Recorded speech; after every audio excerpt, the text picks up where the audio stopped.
ایک شخص کا تصور کیجئے انڈیویجول کی حیثیت سے.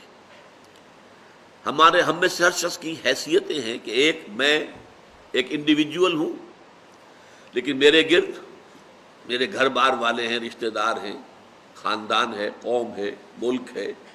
یہ پھر اس کے بہت سے دائرے بنتے چلے جائیں گے. مال ہے، اسباب ہیں دنیاوی، یہ تمام چیزیں. لیکن ایک ہے میں اپنی ذاتی حیثیت میں، آپ اپنی ذاتی حیثیت میں، ایک فرد نوع بشر اپنی ذاتی حیثیت میں. اس فرد نوع بشر کی دو یوں سمجھیے کہ ایسپیکٹس ہیں شخصیت کے.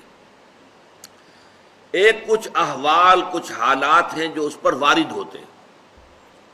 کبھی کوئی بیماری آ گئی، کبھی کسی حادثے میں جو ہے وہ زخمی ہو گیا، کبھی کوئی نقصان پہنچ گیا کسی اعتبار سے، کسی نے اسے کوئی نقصان پہنچا دیا، تکلیف پہنچا دی. یہ ہے جو اس پر وارد آ رہا ہے. اس کے بارے میں نقطہ نظر کیا ہوگا ایمان والے شخص کا؟ ایک ہے کہ مجھ سے صادر ہو رہے افعال، اعمال. میرا ہاتھ ہے کچھ کر رہا ہے، میرے پاؤں ہیں مجھے لے کر چل رہے ہیں، میری آنکھیں ہیں وہ دیکھ رہی ہیں. تو میرے جو یہ اعمال ہیں اس کے لیے پھر میں اسکیم بناتا ہوں، بڑے پلاننگ کرتا ہوں، نقشے میرے ہوتے ہیں، میری امنگیں ہیں، میری تمنائیں ہیں، میری آرزوئیں ہیں، میری ایمبیشنز ہیں. اس کے لیے میں بھاگ دوڑ کرتا ہوں. اس کے بارے میں ایمان کا نقطہ نظر کیا ہوگا؟ تو یہ دو نہایت لطیف چیزیں ہیں سوچنے کی. پہلی بات جو انسان پر وارد ہوتا ہے. اب وارد ہونے والی باتوں کے اندر بھی یوں سمجھیے کہ دو قسم کے حالات وارد ہوتے ہیں. ایک وہ ہے جو آپ کے لیے دل خوشکن ہے، خوشگوار ہے. بڑا اچھا ہوا، اچانک جو ہے کوئی آپ کو نفع حاصل ہو گیا، غیر متوقع طور پر کوئی کامیابی حاصل ہو گئی. اس سے انسان زیادہ متاثر نہیں ہوتا، اگرچہ ہوتا ہے. اگر وہ ظرف کم ہوگا تو پانی چھلکے گا، آپے سے باہر ہو جائے گا، پھولے نہیں سمائے گا خوشی سے. لیکن زیادہ جو تاثر آدمی لیتا ہے وہ تکلیف، مصیبت. کوئی مصیبت آ گئی، کوئی تکلیف آ گئی، کوئی بیماری آ گئی، کوئی حادثہ ہو گیا، کوئی نقصان ہو گیا بہت بڑا. اس پر کیا ہوتا ہے کہ انسان ملول، غمگین، انتہائی مایوس ہو کر رہ جائے. پھر یہ کہ جس ذریعے سے وہ آئی ہے، فلاں شخص نے یہ کر دیا، اس کے خلاف دشمنی، نفرت، کینہ، کدورت وہ پیدا ہو جائے. یہ تو ہے ایک عام طرز کا جس کے اندر کہ ایمان نہیں ہے. جس میں ایمان ہے اس کی سوچ بالکل مختلف ہوگی. وہ کیا ہے؟ ما صاب من مصیبت الا باذن اللہ. نہیں پڑتی کوئی پڑھنے والی کوئی مصیبت مگر اللہ کے اذن سے. جو بھی کچھ ہوا ہے، پہلی بات یہ جان لیجئے کہ وہ اللہ کے علم کے بغیر نہیں ہوا. واللہ بکل شیء علیم، یہ آیت اسی پر ختم ہوگی. اللہ ہر چیز کا جاننے والا ہے. اچانک یہاں کچھ نہیں ہوتا. یہ اندھا بہرا مادہ جو ہے یہاں پر اس کی کار فرمائی نہیں ہے. در حقیقت فیصلہ اللہ کا چل رہا ہے. جو شے بھی وقوع پذیر ہوتی ہے وہ ایک تو یہ کہ اللہ کے علم میں پہلے سے موجود ہوتی ہے، دوسرے یہ کہ اللہ کے اذن سے آتی ہے. چاہے کسی ذریعے سے آئے. کسی نے آپ کو اٹھا کر پتھر دے مارا، اس نے پتھر پھینکا آپ کی طرف، یہ اس کا کام تھا، یہ اس کا عمل تھا. اگر اللہ نہ چاہتا یہ پتھر آپ کو نہ لگتا. آپ کو لگا ہے تو یقیناً اذن رب سے لگا ہے. اب انسان اگر سوچے، میں یہ بھی کہہ سکتا ہوں کہ یہ پتھر مجھ نے مجھے مارا، اور میں یہ بھی کہہ سکتا ہوں کہ اللہ کی طرف سے آیا. اب سوچ سے نقطہ نظر میں کتنی بڑی تبدیلی آ جائے گی.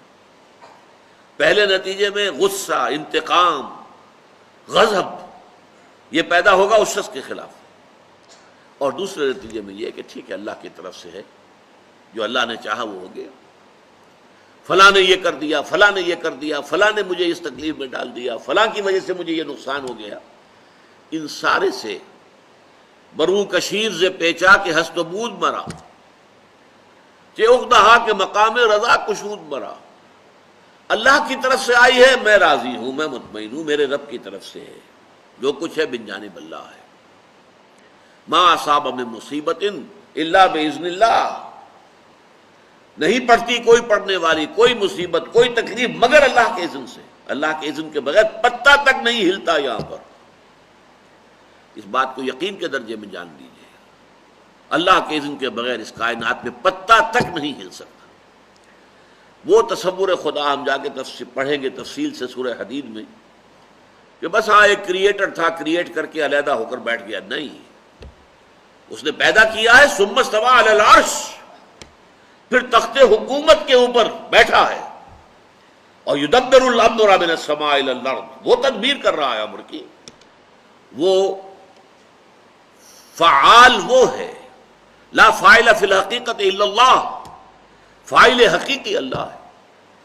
تو ما اصاب من مصیبت الا باذن اللہ ومن یؤمن باللہ یہد قلبہ، اور جو اللہ پر ایمان رکھتا ہو، یہ ہے وہ ثمرات ایمانی کا تذکرہ، اللہ اس کے دل کو ہدایت دے دیتا ہے۔ ہدایت کس بات کی؟ تسلیم و رضا کی۔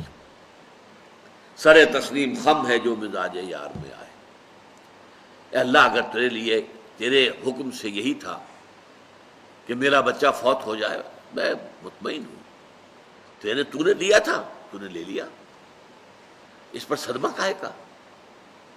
کوئی اس میں بھی خیر ہوگی، کوئی بھلائی اس میں بھی مضمر ہوگی، ہم نہیں دیکھ سکتے، تو دیکھتا ہے، ہم نہیں جان سکتے، تو جانتا ہے، ہمیں علم نہیں ہے، تجھے علم حاصل ہے۔ انک تعلم ولا نعلم وتقدر ولا نقدر بیدک الخیر، تیرے ہاتھ میں خیر ہی خیر ہے، جو تیری طرف سے آیا خیر ہے۔ تو یہ جو راضی برضائے رب رہنا ہے، یہ ایمان حقیقی کا ثمرہ اول ہے۔ شکوہ شکایت، یہ کیوں ہو گیا، یہ کیسے ہو گیا، یہ اس نے کر دیا، یہ اس نے کر دیا، یہ نہیں، اس سب سے انسان نکل جاتا ہے، علیحدہ ہو کر بیٹھ جاتا ہے۔ جیسے کہ ایک چٹان ہوتی ہے کہ آندھی چل رہی ہے اور تیز جھکڑ، چٹان کو کوئی پرواہ نہیں ہے اس کی اپنی شخصیت جو ہے، اس کے اندر اس کا قلب جو ہے مطمئن ہے۔ یا ایتھا النفس المطمئنہ ارجعی الی ربک راضیۃ مرضیہ، جو آیا جو گیا، جو ملا جو چھن گیا، کامیابی ہو گئی ناکامی ہو گئی، ٹھیک ہے، دنیا کے اندر اونچ نیچ چلتی رہتی ہے، لیکن انسان کی اندرونی شخصیت جو ہے متاثر نہ ہو۔ یہ نہ ہو کہ ذرا کچھ مل گیا ہے تو پھولے نہیں سما رہے، اور ذرا کو ہاتھ سے کوئی چیز نکل گئی ہے تو اس کے اوپر انتہائی صدمے کی کیفیت۔ قرآن مجید میں اس کو بیان کیا گیا ہے بہت تفصیل سے۔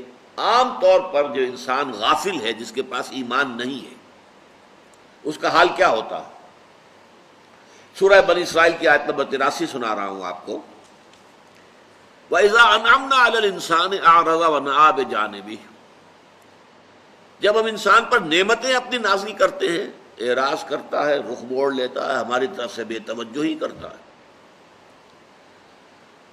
وَإِذَا أَنْعَمْنَا عَلَى الْإِنسَانِ أَعْرَضَ وَنَأَىٰ بِجَانِبِهِ وَإِذَا مَسَّهُ الشَّرُّ كَانَ يَئُوسًا، اور جب کوئی تکلیف پہنچی تو مایوس ہو کر رہ جاتا۔ یہ دو انتہائیں بندہ مومن کی زندگی میں نہیں آ سکتی۔ نعمت آئی ہے شکر، تکلیف آئی ہے صبر، سب اللہ کی طرف سے ہے۔ یہ بھی اللہ کی طرف سے، یہ بھی اللہ کی طرف سے، یہ بھی اللہ کی طرف سے آزمائش، یہ بھی اللہ کی طرف سے آزمائش۔ سورہ شورى میں فرمایا وَإِنَّا إِذَا أَذَقْنَا الْإِنسَانَ مِنَّا رَحْمَةً فَرِحَ بِهَا، ہمارا معاملہ یہ ہے انسانوں کا کہ جب ہم اسے اپنی رحمت کا مزہ چکھاتے ہیں تو پھر فرح بہا، بڑا جو ہے خوش ہوتا ہے۔ لیکن یہ فرح کا لفظ قرآن مجید میں اچھے سینس میں نہیں آتا۔ خوشی میں پھولے نہ سمانا، اب پاؤں زمین پر ٹک ہی نہیں رہے۔ وَإِن تُصِبْهُمْ سَيِّئَةٌ بِمَا قَدَّمَتْ أَيْدِيهِمْ فَإِنَّ الْإِنسَانَ كَفُورٌ، اور جو کچھ ان کے اپنے کرتوت ہیں، ان کی پاداش میں اگر کوئی تکلیف ہم ان کے اوپر بھیج دیتے ہیں تو بالکل ناشکرا ہو جاتا ہے۔ ہم پر تو کبھی اللہ کا کوئی کرم ہوا ہی نہیں، ہم پر تو ہمیشہ سے سختیاں ہی سختیاں ہیں، ہمارے لیے تو کوئی خوشی کی بات ہے ہی نہیں۔ انتہائی ناشکرا، بھول گیا سب کچھ کہ اس سے پہلے اللہ تعالیٰ نے کیا کچھ دیا تھا۔ ذرا سا ایک جھٹکا لگا اور معلوم ہوا کہ اب اللہ تعالیٰ کے ساتھ کوئی تعلق نہیں رہا قلبی۔